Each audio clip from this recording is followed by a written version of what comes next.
हमारे देश में कोई बहुत बड़ा स्कैम होता है तो स्कैम के पीछे ज्यादातर कोई बहुत बड़ी पॉलिटिकल पार्टी होती है या स्टेट लेवल रूलिंग पार्टी होती है, ऑपोजिशन पार्टी होती है, या कोई ना कोई ऐसा इंसान होता है जो पावर में होता है पॉलिटिकली।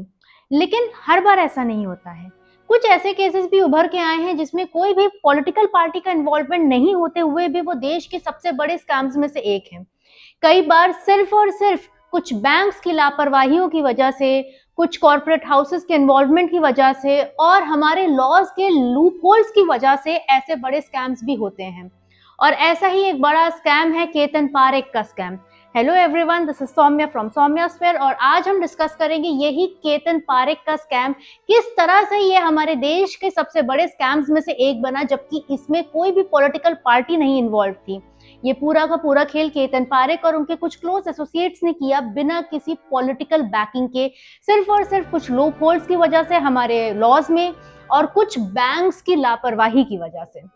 आगे बढ़ने से पहले मैं आपको बताना चाहूंगी कि आप अगर चाहते हैं कि हम इसी तरह के इंटरेस्टिंग इनसाइट्स, सिनेरियोज और केसेस आपके साथ शेयर करें, डिस्कस करें, तो please to subscribe our channel. तो इस केस में जो सबसे बड़ा एक लौता पर्सनालिटी है वो है केतन पारेख।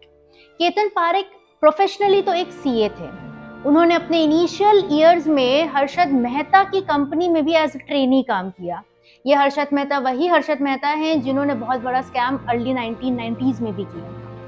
बहरहाल ऐसा माना जाता है, ऐसे अटकलें हैं कि उन स्कैम्स में भी इनका बहुत बड़ा हाथ था केतन पारेख का, लेकिन कभी भी उनको किसी भी स्कैम में गिल्टी नहीं पाया गया जहां तक बात है हर्षद मेहता के स्कैम्स की। तो केतन पारेख वैसे भी बिजनेस क्लास फैमिली से आते थे जो पहले ही शेयर्स वगैरह में इन्वॉल्व थी। उन्होंने अपने फादर की कंपनी इनहेरिट की थी जिसका नाम था NH सिक्योरिटीज। अब 1990s में शुरू हुआ .com बूम। .com बूम मतलब इंटरनेट नया नया इंडिया में आया था और टेक्नोलॉजी, टेलीकम्युनिकेशन और कम्युनिकेशन से रिलेटेड जो भी कंपनीज थी उनमें बूम आना शुरू हो रहा था।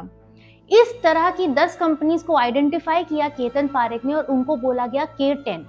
ये K10 शेयर्स में इन्होंने खूब ज्यादा इन्वॉल्व होना शुरू किया। इनके खूब सारे शेयर्स को इन्होंने खरीदा। इन K10 में जो कंपनीज आ रही थी वो हैं Pentamedia Graphics, HFCL, GTL, Silverline Technologies, Ranbaxy, Zee Films, Global Trust, DSQ Software, Aftek, Infosys and SSI। इसमें से 16% ग्लोबल के इनके पास शेयर थे, 25% एफटेक इन्फोसिस में थे और 15% जी और 15% HFCL में भी इनके पास शेयर्स थे।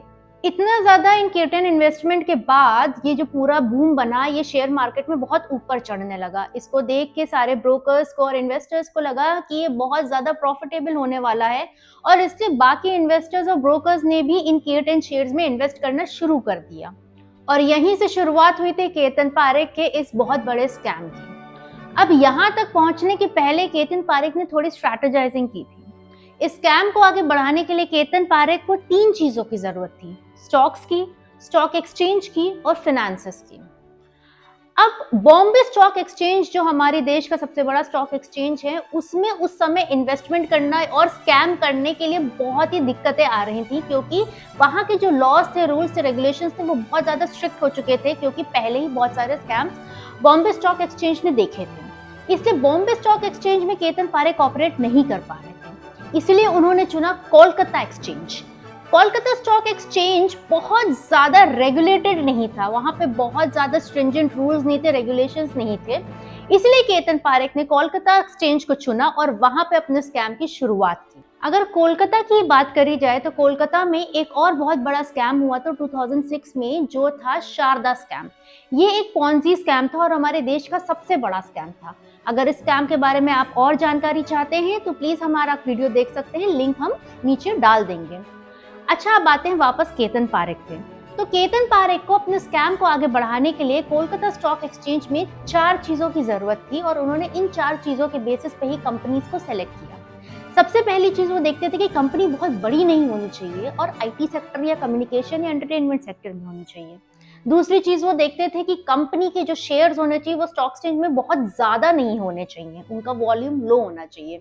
तीसरी चीज वो ये देखते थे कि इस कंपनी का फ्यूचर प्रोस्पेक्ट अच्छा होना चाहिए क्योंकि .com बूम चल रहा था, तो हर कोई ये मानकर चल रहा था कि IT और कम्युनिकेशन से रिलेटेड जो कंपनीज है वो अब ग्रो ही करेंगी।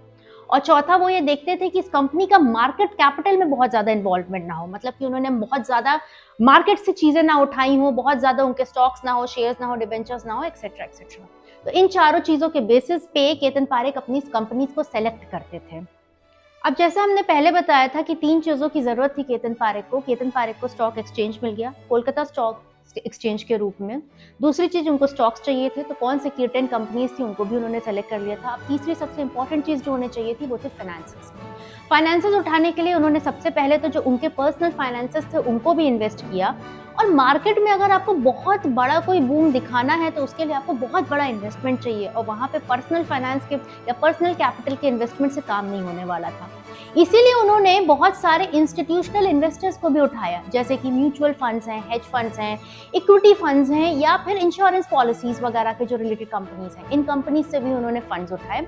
और साथ ही साथ उन्होंने बैंक्स से भी शॉर्ट टर्म फंडिंग करवाई। इसमें जो 2 बड़े नाम आते हैं बैंक्स के, वो था ग्लोबल ट्रस्ट बैंक और माधवपुरा मर्केंटाइल बैंक।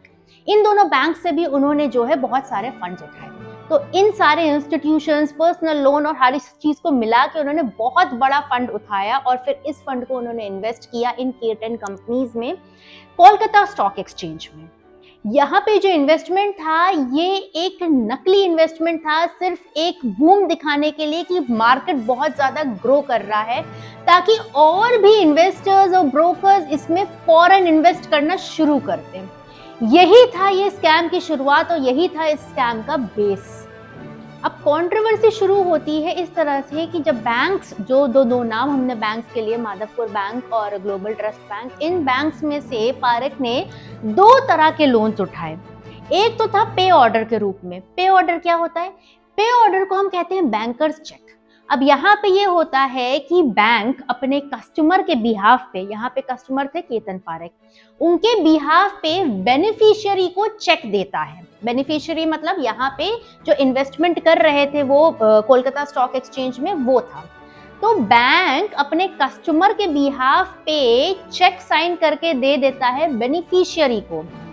यहाँ पे क्योंकि बैंक पैसा दे रहा होता है तो उस चेक के बाउंस होने का कोई मतलब ही नहीं होता है, और वो 100% सिक्योर्ड पेमेंट होता है। इसको यूज किया जाता है जब बहुत बड़े अमाउंट्स होते हैं।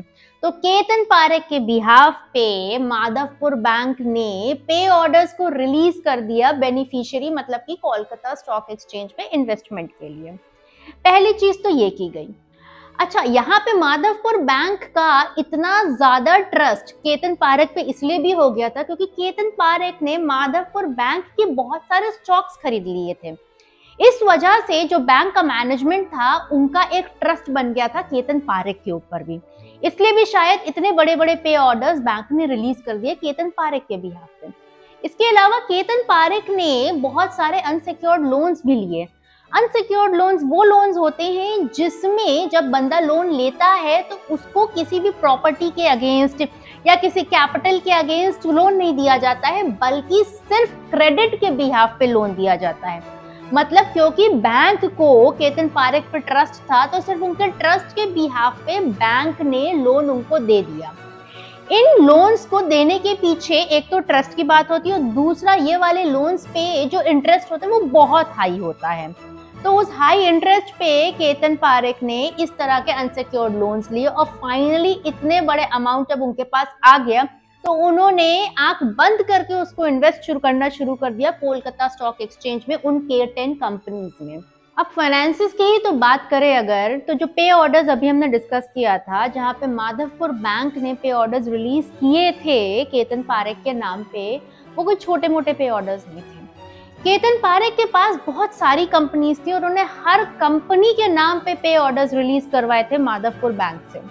टोटल अमाउंट अगर हम समझें तो था 137 करोड़ की पे ऑर्डर्स थे।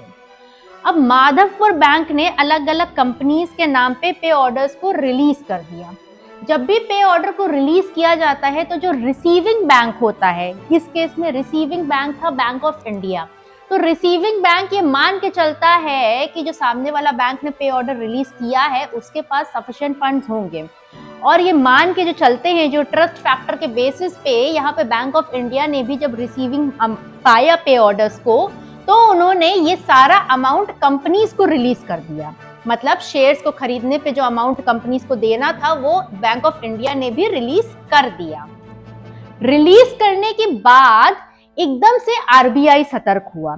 आरबीआई इसलिए सतर्क हुआ क्योंकि बहुत बड़ा अमाउंट था जो इधर से उधर किया जा रहा था, और आरबीआई ने अपना इन्वेस्टिगेशन स्टार्ट किया। अपने इन्वेस्टिगेशन के दौरान आरबीआई को पता चला कि माधवपुर बैंक के पास तो इतने फंड्स थे ही नहीं। जब तक ये बात पता चली और आरबीआई को ने माधवपुर बैंक को डिफॉल्टर बना दिया, तब तक बहुत देर हो चुकी थी, क्योंकि बैंक ऑफ इंडिया पहले ही फंड्स को रिलीज कर चुका था और यहाँ पे बैंक ऑफ इंडिया को 137 करोड़ का नुकसान हो चुका था। अगर यहाँ तक वीडियो पसंद आया हो तो please to subscribe our channel. अच्छा, अब ये जो 137 करोड़ रुपीस का लॉस हुआ और आरबीआई का यहाँ पे इन्वॉल्वमेंट हुआ, यहीं से एक्सपोज होना शुरू हुआ ये स्कैम। अब हालांकि 137 करोड़ रुपीस में से 7 करोड़ रुपए केतन पारेख ने वापस पे कर दिया, लेकिन फिर भी 130 करोड़ रुपए का लॉस हो चुका था बैंक ऑफ इंडिया को। यहाँ पे फिर सीबीआई भी इन्वॉल्व हुई और फाइनली पता चला कि ये जो पूरा फंड्स उठाए गए, इन्वेस्टमेंट किया गया, सब कुछ हुआ, ये सिर्फ और सिर्फ कोलकाता स्टॉक एक्सचेंज में एक बहुत बड़ा स्कैम था जो कर दिया गया था, इनिशिएट हो चुका गया था। अब सीबीआई ने जब इन्वेस्टिगेशन किया तो उनको पता चला कि केतन मेहता ने ये स्कैम 2 मेथड से किया। जो पहला मेथड था उसका नाम था पंप एंड डंप मेथड। अब पंप एंड डंप स्कीम में सबसे पहला मेथड होता है पंप। पंप में क्या किया केतन पारेख ने कि ये जो केतन कंपनीज थी वो बहुत बड़ी कंपनीज नहीं थी, उस टाइम बस बूमिंग थी। तो केतन पारेख ने इन कंपनीज से 20 से 30% शेयर्स मार्केट में से उठा लिए, कोलकाता स्टॉक एक्सचेंज में से। जब इतना बड़ा स्टॉक्स उठाए गए इन कंपनीज का, तो दूसरे इन्वेस्टर्स को लगा, इंडिविजुअल इन्वेस्टर्स को, कि ये कंपनीज बहुत अच्छा परफॉर्म कर रही हैं, इसीलिए इनके स्टॉक का इतना ज्यादा जो है शेयर्स खरीदे जा रहे हैं। ये देख के इन इंडिविजुअल इन्वेस्टर्स ने भी स्टॉक्स इन कंपनीज के, केतन कंपनीज के खरीदना शुरू कर दिए। इस वजह से डिमांड और ज्यादा बढ़ गई और प्राइस इंक्रीज होने लगे। अब ये जब इंस्टीट्यूशनल इन्वेस्टर्स ने देखा, मतलब बड़े बड़े जो इंस्टीट्यूशनल इन्वेस्टर्स होते हैं, म्यूचुअल फंड वगैरह हो गए, इंश्योरेंस पॉलिसीज वगैरह हो गई, जब इन्होंने देखा तो इनको भी लगा कि ये कंपनीज तो बहुत अच्छा परफॉर्म करी, और फिर फाइनली इन्होंने भी इन केतन कंपनीज के शेयर्स को बहुत ज्यादा खरीदना शुरू कर दिया और फाइनली इनके शेयर्स बहुत महंगे हो गए और इनकी डिमांड बहुत बढ़ गई। जब शेयर के प्राइसेस बहुत बढ़ गए और डिमांड बहुत बढ़ गई, तब केतन पारेख ने शुरू किया सेकेंड फेज, जो होता है डंप फेज। डंप फेज में इतने ज्यादा प्राइसेस बढ़ चुके थे इन शेयर्स के, तब केतन पारेख ने, जो उनके पास 20 से 30% शेयर्स थे इन कंपनीज के, जो उन्होंने बड़े ही सस्ते दामों में खरीदे थे, उसको उन्होंने बेचना शुरू कर दिया, मतलब डंपिंग शुरू कर दी उन हाई प्राइसेस पे। अब यहाँ पे केतन पारेख ने तो अपने शेयर्स बेच के बहुत कमाया, लेकिन जब एकदम से इतनी ज्यादा सप्लाई आ जाती है स्टॉक मार्केट में, तो ये समझ में आने लगता है कि कोई बहुत बड़ा शेयर होल्डर ने मार्केट को एग्जिट किया है, और ये देखते ही एकदम से मार्केट अनस्टेबल हो जाता है। इनके जितने भी प्राइसेस होते हैं स्टॉक्स के, ये अपने आप नीचे आ जाते हैं और मार्केट गिरने की कगार पे आ जाता है। तो ये पंप एंड डंप स्कीम के अंडर केतन पारेख ने तो बहुत कमाया, लेकिन जो बाद में इन्वेस्टर्स आए थे उनको बहुत ज्यादा नुकसान हुआ, क्योंकि डंपिंग के बाद इन शेयर्स के दाम बहुत ज्यादा कम हो गए और वो सारे लेट इन्वेस्टर्स नुकसान में चले गए। अब जो दूसरा मेथड केतन पारेख ने यूज किया वो था सर्कुलर ट्रेडिंग। सर्कुलर ट्रेडिंग में क्या होता है कि उसी सर्किल के अंदर ट्रेडिंग करी जाती है और एक फॉल्स डिमांड जनरेट की जाती है। फॉर एग्जाम्पल, मान लेते हैं कि 3 कंपनी है, कंपनी ए, कंपनी बी, कंपनी सी। ये तीनों कंपनियां एक ही आदमी की हैं और बाजार में एक स्टॉक है, स्टॉक एक्स, वो एक छोटी मोटी कोई स्टॉक कंपनी है, राइट। अब यहाँ पे ये होगा कि उसी आदमी की कंपनी ए स्टॉक एक्स के, मान लीजिए 1 लाख शेयर खरीद लेती है 100 रुपए के, तो उसने टोटल इन्वेस्टमेंट कर दिया 1 करोड़ रुपए का। अब इन 1 लाख स्टॉक्स में से कंपनी ए ने कंपनी बी को 10,000 स्टॉक बेच दिए, मान लीजिए 110 रुपए पे।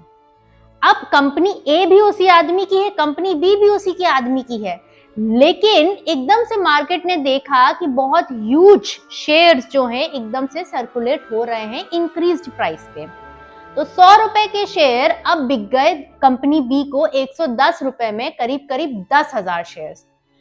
कुछ दिन बाद कंपनी बी यही 10,000 शेयर्स कंपनी सी को बेच देती है, मान लीजिए 125 रुपए पे। ये कंपनी सी भी उसी एक आदमी की है। अब यहाँ पे फिर से मार्केट ने देखा कि फिर से 10,000 शेयर्स, एक बड़ा वॉल्यूम शेयर्स का फिर से बिका है, फिर से इंक्रीज प्राइस पे, जो अब 110 रुपए से 120 या 125 रुपए हो चुका है। और वापस कंपनी सी कंपनी ए को यही 10,000 शेयर्स बेच देती है 140 रुपए पे, मान लीजिए। अब मार्केट का ध्यान बहुत ज्यादा इन शेयर्स पे आ जाता है, क्योंकि अब इनका प्राइस और वॉल्यूम बहुत ज्यादा सर्कुलेट हो रहा था और बढ़ रहा था। हालांकि असलियत में क्या हो रहा है, एक ही आदमी अपनी 3 कंपनीज में ये पूरा सर्कुलेशन कर रहा है। बाहर से मार्केट को लग रहा है कि ये शेयर्स बहुत अच्छा परफॉर्म कर रहे हैं। मान लीजिए इस तरह से गोल गोल घुमा घुमा के इन तीनों कंपनीज के अंदर ही करीब करीब वो 100 रुपए पे जो खरीदे गए थे 1 लाख शेयर, अब उसका दाम 200 रुपए हो गया। अब मार्केट में हड़कंप मच गया है और जो आउटसाइड इन्वेस्टर्स हैं उनको इन शेयर्स में इंटरेस्ट आ गया है। अब एक्चुअली डिमांड मार्केट में जनरेट हो गई और लोगों ने इन पर्टिकुलर स्टॉक एक्स को खरीदना शुरू कर दिया, क्योंकि 100 रुपए से कुछ ही समय में 200 रुपए इनका दाम हो चुका था। जब इस तरह का सिनेरियो एक्चुअली क्रिएट हो जाता है और डिमांड सही में बढ़ जाती है, तब ये जो कंपनी ए बी सी का इकलौता मालिक था वो अपने 1 लाख शेयर्स को 200 रुपए के बजाय 250 से 300 रुपए में बेचना शुरू कर देता है, क्योंकि डिमांड बढ़ चुकी है। मान लेते हैं अब इस आदमी ने अपने 1 लाख शेयर्स को मान लीजिए 275 रुपए में बेच दिया। उसने ओरिजिनली खरीदे तो था 100 रुपए पे, मतलब 1 करोड़ रुपए में, लेकिन जब उसने बेचा तो करीब 2.75 करोड़ रुपए में बेच दिया एक्चुअल डिमांड जनरेट करवाने के बाद। तो उसको तो प्रॉफिट हो गया 1.75 करोड़ का, जबकि एक्चुअल कोई डिमांड थी नहीं, उसने एक फॉल्स डिमांड जनरेट करवाई थी। तो ये दूसरा तरीका अपनाया था केतन पारेख ने कोलकाता स्टॉक एक्सचेंज में, पंप एंड डंप, और दूसरा सर्कुलर ट्रेडिंग। इन दोनों ही टेक्निक्स में बहुत ज्यादा फाइनेंसेस लगते हैं। ये फाइनेंसेस उन्होंने उठाए थे, जैसे भी हमने बात किया था, 2 मेजर बैंक्स से और जो भी बाकी बड़े बड़े इन्वेस्टर्स थे वहां से। ये दोनों टेक्निक को यूज करके केतन पारेख ने बहुत सारा फंड कमाया और कोलकाता स्टॉक एक्सचेंज को बहुत ज्यादा अनस्टेबल कर दिया। ये सारी बातें पता चली जब सीबीआई ने केतन पारेख को फाइनली इन्वेस्टिगेट करना शुरू किया था, लेकिन अब बहुत देर हो चुकी थी, क्योंकि ये स्कैम पूरी तरह से खत्म कर दिया गया था और कमाई कर ली गई थी। तो फाइनली 2 मार्च 2001 को सेंसेक्स एकदम से 176 पॉइंट्स नीचे गिर गया। ये बहुत बड़ा डिक्रीज था।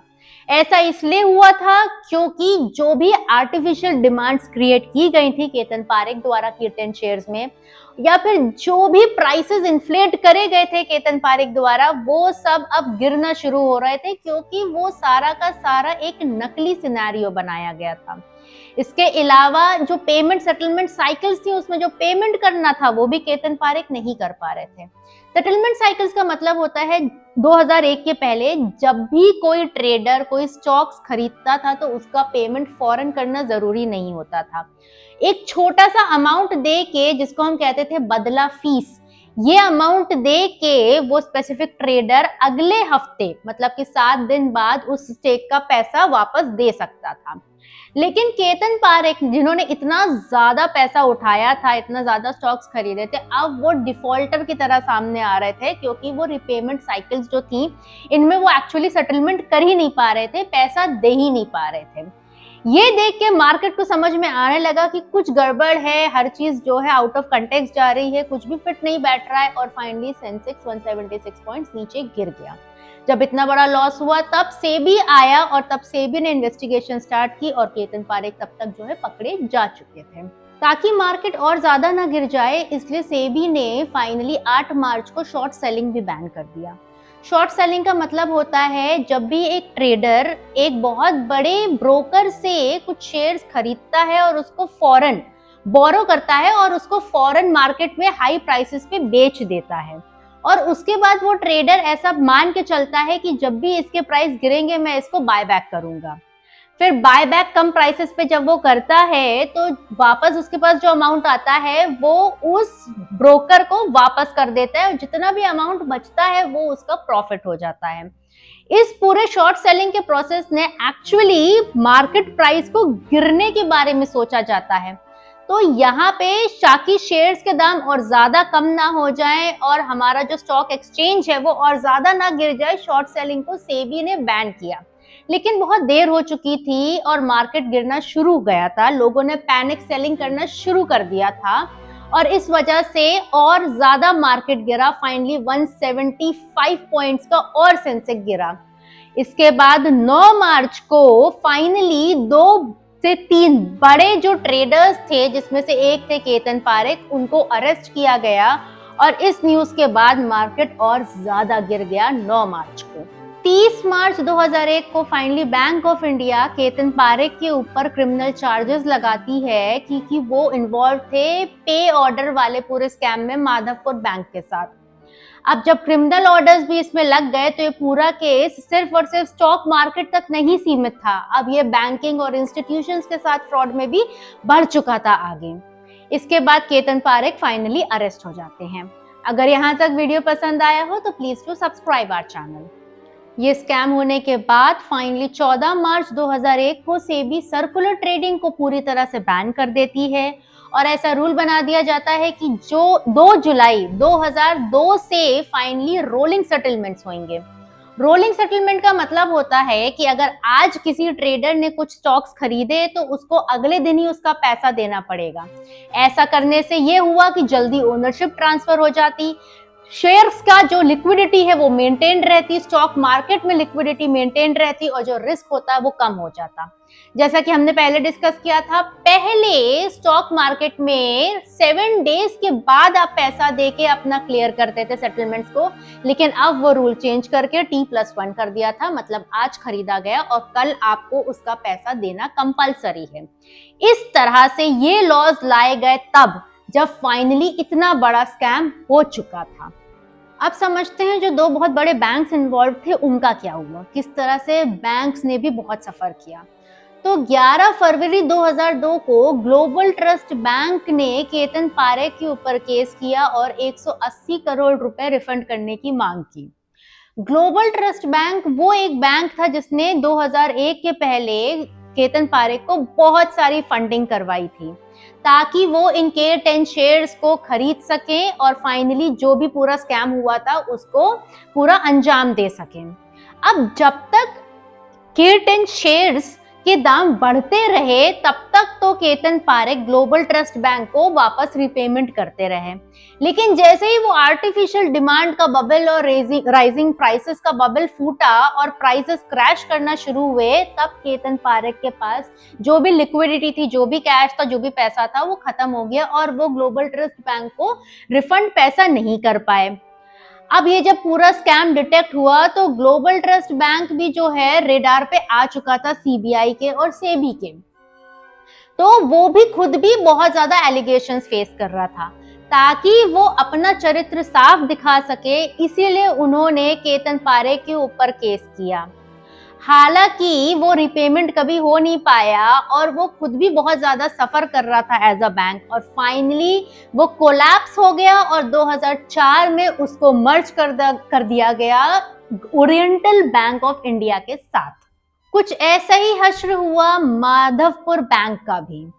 तो माधवपुर बैंक भी वो दूसरा बैंक था जिसने बहुत बड़े पे ऑर्डर्स दिए थे केतन पारेख के नाम पे और बहुत सारे इनसिक्योर्ड लोन्स भी उनको दिए थे। इतना ज्यादा घाटा हुआ कि वो स्ट्रगल करता रहा लेकिन ये अमाउंट को रिकवर नहीं कर पाया और फाइनली 2012 में इतने 10 साल स्ट्रगल करने के बाद आरबीआई ने उसका लाइसेंस कैंसिल कर दिया और 2012 में वो बैंक भी कोलैप्स हो गया। 23 जून 2005 को फाइनली क्रेडिट इंफॉर्मेशन एक्ट को लागू किया गया।